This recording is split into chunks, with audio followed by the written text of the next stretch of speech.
नमस्कार, न्यूज 18 मध्य प्रदेश छत्तीसगढ़ पर स्वागत है। मैं हूं आशीष त्रिपाठी आपके साथ। और अहम खबर बीजापुर से सामने आई, जहां पर टीआई की गाड़ी पर नक्सलियों ने हमला कर दिया और विस्फोट करके हमला किया गया। गाड़ी में थानेदार के साथ आरक्षक तैनात था और थानेदार और आरक्षक दोनों ही सुरक्षित बताए जा रहे हैं। गन्नम नाला के पास विस्फोट हुआ।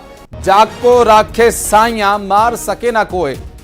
एसपी जितेंद्र यादव ने इस पूरी घटना की पुष्टि की है, जहां टीआई की गाड़ी पर नक्सलियों ने विस्फोटक से हमला किया था, लेकिन थानेदार और आरक्षक दोनों ही की जान इस हमले में बची है। दिनेश हमारे सहयोगी इस वक्त जुड़ गए हमारे साथ। दिनेश, कब की ये वारदात है और क्या डिटेल्स मिल पा रही हैं? जी हाँ, बीजापुर से एक बड़ी खबर निकल कर सामने आई कि नक्सलियों ने टीआई के सरकारी वाहन में विस्फोट किया है।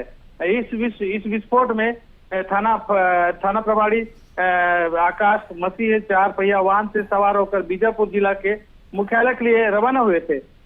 तो सोमनपल्ली और रानी बोदली के बीच गन्नम नाला पड़ता है, वहां नक्सली घात लगाए बैठे थे और गाड़ी आते ही विस्फोट कर दिया।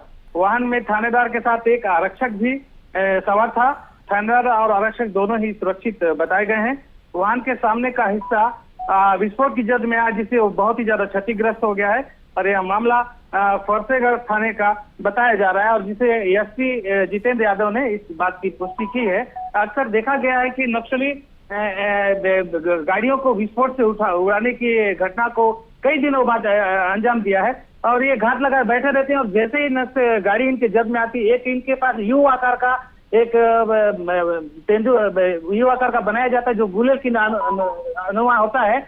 और जैसा ही ये गुलेल के बीच में आती है गाड़ी और ये इधर से वायर टच करते हैं, जिससे एक बहुत ही बड़ा विस्फोट होता है। पर इस बार नक्सलियों की जो ये साजिश थी वो नाकाम हो गई। कुल मिला के जो बड़ी साजिश को वारदात को अंजाम देना चाहते थे नक्सली, जो ये वारदात को नहीं दे पाया और ये साजिश नाकाम हो गई है। जी, बहुत शुक्रिया दिनेश आपका इस पूरे मामले पर जानकारी देने के लिए। और बिलासपुर में अतिक्रमण पर बुलडोजर चलाकर इमलीपारा रोड पर अवैध दुकानों को ध्वस्त कर दिया गया। आपको बता दें कि निगम कमिश्नर अमित कुमार के निर्देश पर यह कार्रवाई की गई, जहां पर अवैध रूप से बनाई गई दुकानों को ध्वस्त किया गया। बुलडोजर चलाकर इस कार्रवाई को अंजाम दिया गया। आपको ये भी बता दें कि यहां मौके पर न सिर्फ निगम के कर्मचारी बल्कि निगम कमिश्नर खुद यहां पर मौजूद थे। उमेश हमारे सहयोगी जुड़ गए हमारे साथ। उमेश, कब का ये कार्रवाई है और क्या कुछ डिटेल्स मिल पा रही हैं इसके बारे में? आशीष जी, देखिए, जब से सरकार बदली उसके बाद से ये देखा जा रहा है कि बुलडोजर की लगातार कार्रवाई देखी जा रही है। अवैध निर्माण हो या फिर अवैध कब्जे, उसमें लगातार निगम का जो पीला पंजा है वो चल रहा है और यही वजह है कि आज सुबह से ही ये हमला जो है इमलीपारा पहुंचा। चूंकि इमलीपारा में पिछले कई वर्षों से वहां अवैध रूप से कबाड़ की दुकानें खोली गई थी, अवैध कब्जा किया गया था, दुकानों को निर्माण किया गया था अवैध रूप से, जिसकी लगातार शिकायतें मिल रही थी। हालांकि अब तक उस पर कोई कार्रवाई नहीं हुई, लेकिन सरकार बदलते ही आप देख सकते हैं कि किस तरीके से जो अवैध निर्माण है या अवैध कब्जा है उस पर लगातार पीला पंजा चल रहा है। एक बार फिर से सुबह से ही ये जो अतिक्रमण दस्ता है, अमित कुमार जो कमिश्नर है बिलासपुर नगर निगम, उनके निर्देश के बाद ये हमला वहां पर पहुंचा। हालांकि कई बार इन अतिक्रमण दस्ते को विरोध का सामना करना पड़ता है, विवाद की स्थिति निर्मित हो जाती है।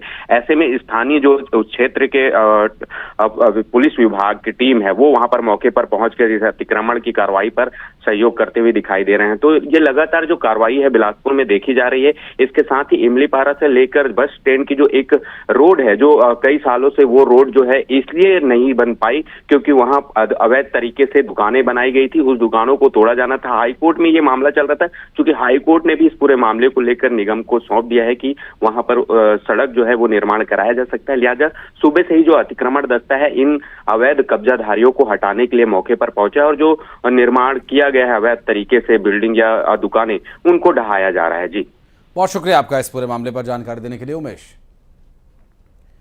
और खरगोन में बुजुर्ग ने पेड़ से छलांग लगा दी। दरअसल बुजुर्ग ने 30 फीट ऊंचे नीम के पेड़ से छलांग लगा दी और पुलिस क्रेन की मदद से उतारने की कोशिश कर रही थी, लेकिन उसी दौरान बुजुर्ग ने छलांग लगा दी और गंभीर हालत में जिला अस्पताल के आईसीयू में बुजुर्ग को एडमिट किया गया है। दरअसल बुजुर्ग ने नीम के पेड़ से छलांग लगा दी थी और ये देखिए, ये तस्वीर उस वक्त की है जब उतारने की कोशिश की गई, तो उस वक्त वहाँ कीटनाशक पीकर छलांग लगा दिया और मानसिक स्थिति ठीक नहीं बताई जा रही है। मेनगांव क्षेत्र के पिपल झोपा गांव का ये पूरा मामला बताया जा रहा है।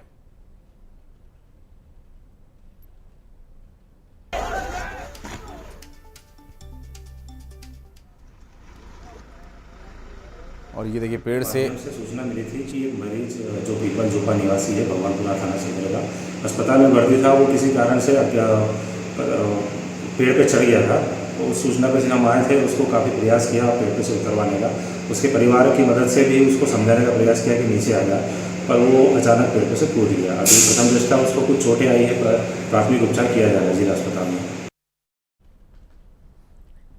और आशुतोष पुरोहित हमारे सहयोगी जुड़ गए हमारे साथ। आशुतोष, आखिर क्या कारण पता चल पाया? एक शख्स पेड़ पर कीटनाशक पीकर चढ़ जाता है, फिर वहां से छलांग लगा देता है, क्या है ये मामला?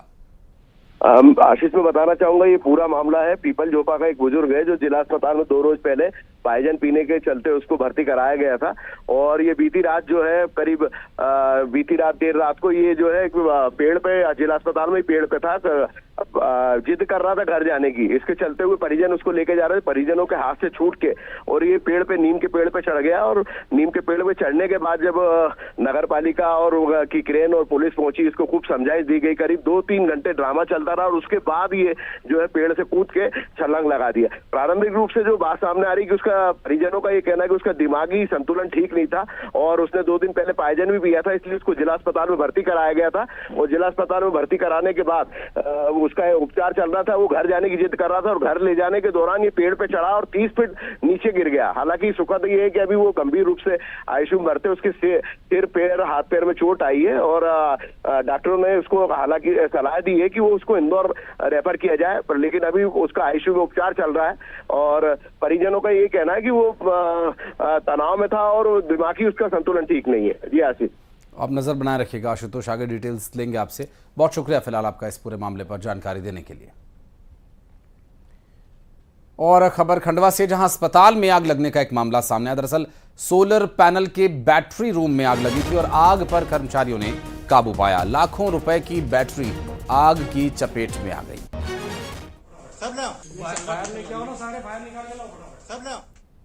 और तस्वीरें जो आपको दिखा रहे, देखिए आग बुझाने का प्रयास किया गया, उससे पहले आग की उठती लपटें भी आप तस्वीरों में देख सकते हैं। सोलर पैनल के बैटरी रूम में आग लगने का ये मामला, और आग पर कर्मचारियों ने काबू पाया है।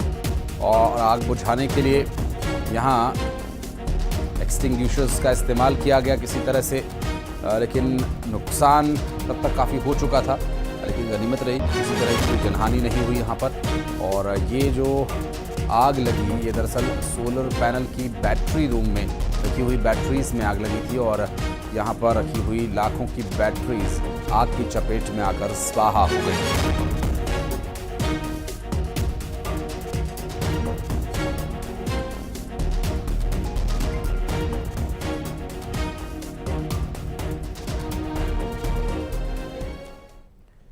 बैतूल में अवैध रेत खनन पर कलेक्टर ने एक्शन लिया और रात में धरपकड़ अभियान चलाया। अवैध रेत ले जा रहे 32 डंपरों को पकड़ा, एक पोकलिन मशीन को भी जब्त किया गया। कई जगहों पर रेत के अवैध स्टॉक्स भी मिले हैं और इन स्टॉक्स को प्रशासन ने अपने संज्ञान में लिया और अवैध रेत खनन के इस खेल को खत्म करने के लिए रात में ही धरपकड़ अभियान चलाया गया और 32 डंपर पकड़े गए। यहाँ पर पोकलिन मशीन को भी जब्त किया गया। कई जगहों पर रेत खोदकर इकट्ठा करके स्टॉक करके रखा हुआ था, इस पर कार्रवाई की जा रही है। बैतूल में अवैध रेत खनन पर कलेक्टर ने कार्रवाई की।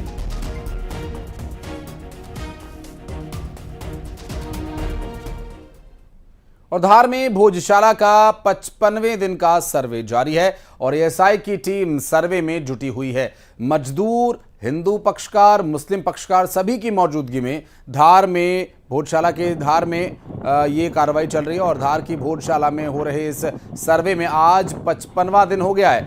गर्भगृह में सर्वे किया जा रहा है और उत्तर दिशा की ओर भी सर्वे किया जा रहा है, जहां अब आगे इस सर्वे में और क्या कुछ तथ्य सामने आते हैं ये भी देखना अहम होगा।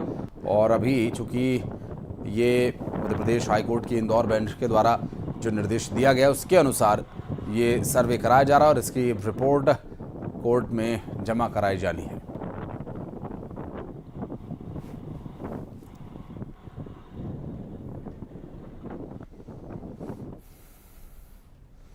मध्य प्रदेश में लोकसभा चुनाव के लिए सभी 29 सीटों पर वोटिंग हो चुकी है और इस बीच कांग्रेस ने वोटिंग परसेंटेज के आंकड़ों पर सियासत शुरू कर दी है।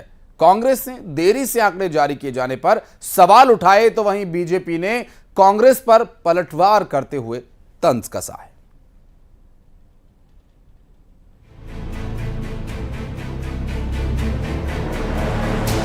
मध्य प्रदेश में लोकसभा चुनाव खत्म हो गया है।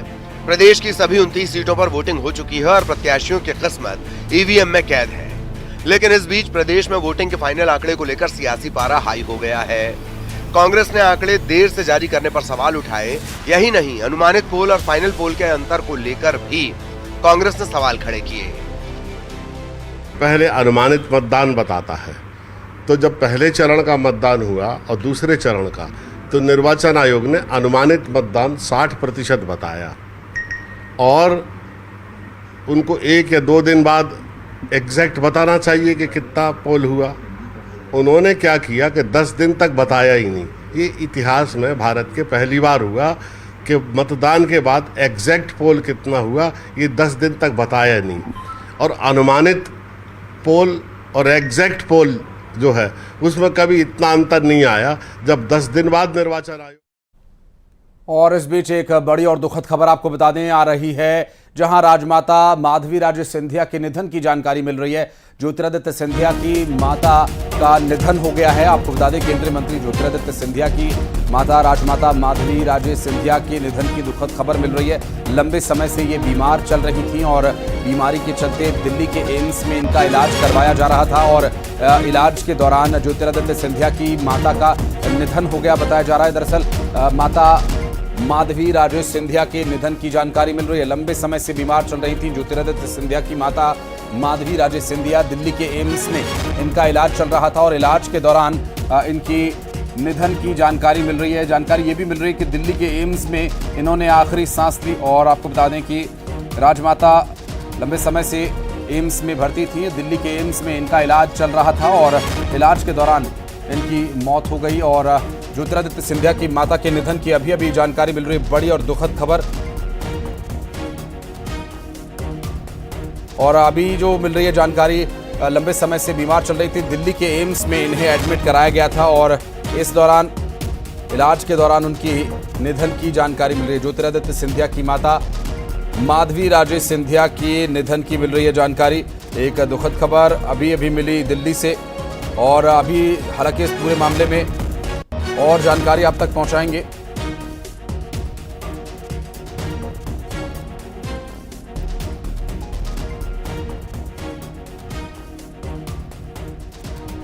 और हमारी संवाददाता फरा इस वक्त हमारे साथ जुड़ गए। फरा, क्या डिटेल्स मिल पा रही हैं? फरा, आपको आवाज मिल पा रही है? क्या डिटेल्स मिल पा रही हैं?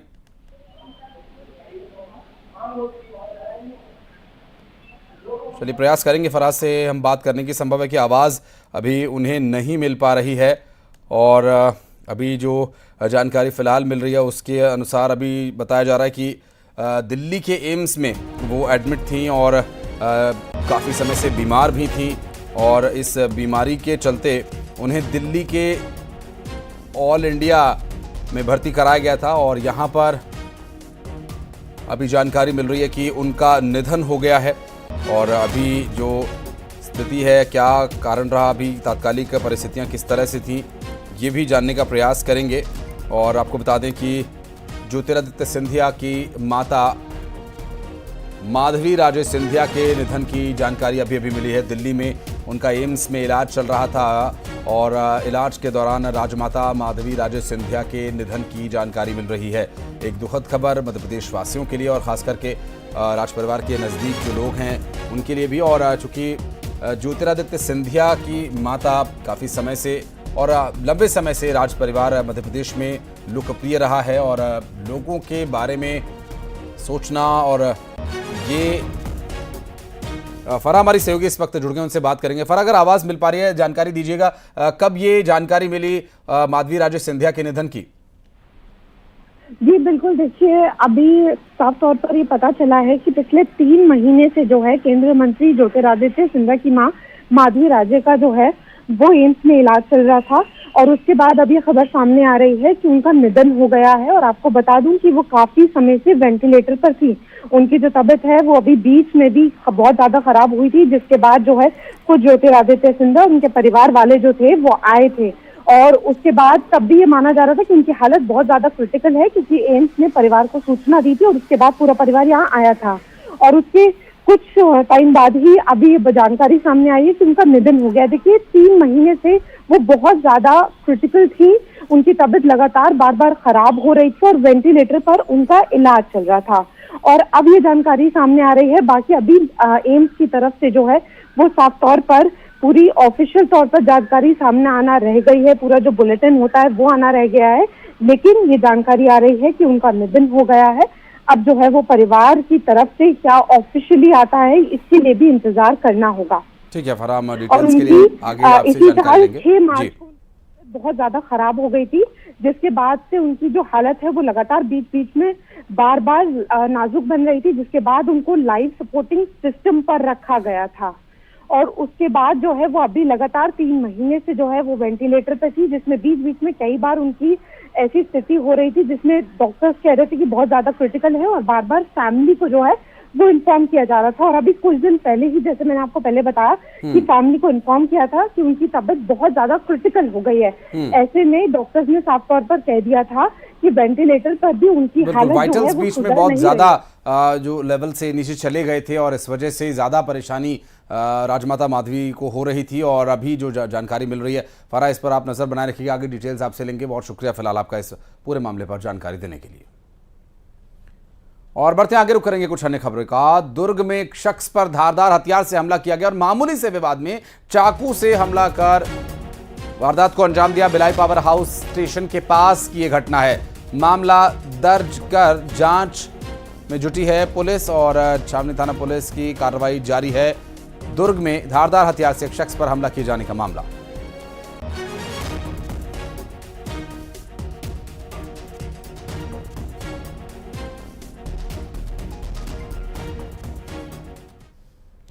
और अब बढ़ते हैं आगे, फटाफट अंदाज में 20 बड़ी खबरें आपको दिखाते हैं। बिलासपुर में अतिक्रमण